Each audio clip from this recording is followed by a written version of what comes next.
Iran விடுத்த பகிரங்க எச்சரிக்கை. அவசரமாக விமானத்தை மாற்றிய ட்ரம்ப். நடந்தது என்ன?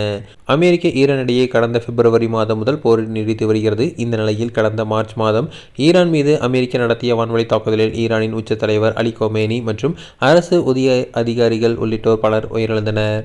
இதற்கு பதிலடி கொடுக்கும் விதமாக ஈரான் வளைகுடா நாடுகளில் உள்ள அமெரிக்க ராணுவ மையங்களை குறிவைத்து தாக்குதல் நடத்தியுள்ளது. இது உலக நாடுகள் மத்தியில் பெரும் பதற்றத்தை ஏற்படுத்தியுள்ளது. இந்த நிலையில் கடந்த ஜூன் மாதம் 17ஆம் தேதி அமெரிக்க ஈரான் இடையே போர் நிறுத்தம் தொடர்பான ஒப்பந்தம் போடப்பட்டது.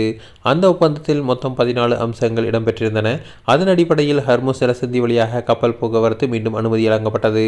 இருப்பினும் ஈரான் கடலோர பாதையில் தான் கப்பல்கள் செல்ல வேண்டும் என்றும் ஓமன் கடற்கரையை ஒட்டிய வழித்தடத்தை பயன்படுத்தினால் தாக்குதல் நடத்தப்படும் என்றும் ஈரான் தொடர்ந்து எச்சரிக்கை விடுத்தது. மார்ஷல் தீவை சார்ந்த அல் ரெஹாயத், சவுதியின் விட்யான், சைப்ரஸ் ஆகிய 3 எண்ணெய் கப்பல்கள் அண்மையில் ஓமன் கடற்கரையை ஒட்டிய வழியாக ஹர்முஸ் ஜலசந்தியை கடந்ததாக கூறப்படுகிறது. இதையடுத்து அந்த கப்பல்கள் மீது ஈரான் ராணுவம் தாக்குதல் நடத்தியதாக தகவல்கள் தெரிவிக்கின்றன. இந்த பதிலடி அமெரிக்கா ஈரான் இலக்குகளை குறிவைத்து வான்வழி தாக்குதலை மேற்கொண்டது.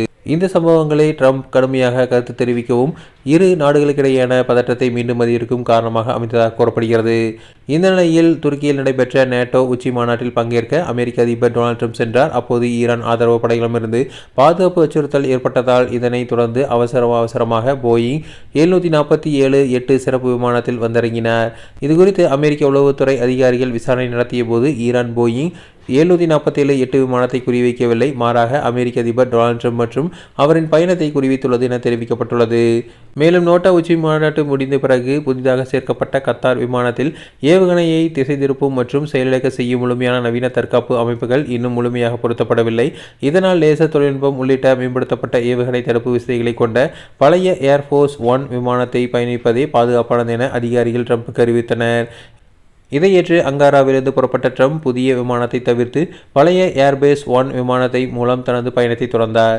இருப்பினும் மாநாடு முடிந்து திரும்பும்போது ஈரான் மற்றும் அதன் ஆதரவு பெற்ற தீவிரவாத அமைப்புகள் ட்ரம்பை குறிவைத்து ஏவுகணை தாக்குதல் நடத்தக்கூடும் என அமெரிக்க உளவுத்துறையிடமிருந்து தகவல்கள் வெளியாகியுள்ளதாக கூறப்படுகிறது. இதனால் உலக நாடுகள் மத்தியில் மீண்டும் பதற்றம் நிலவியுள்ளது.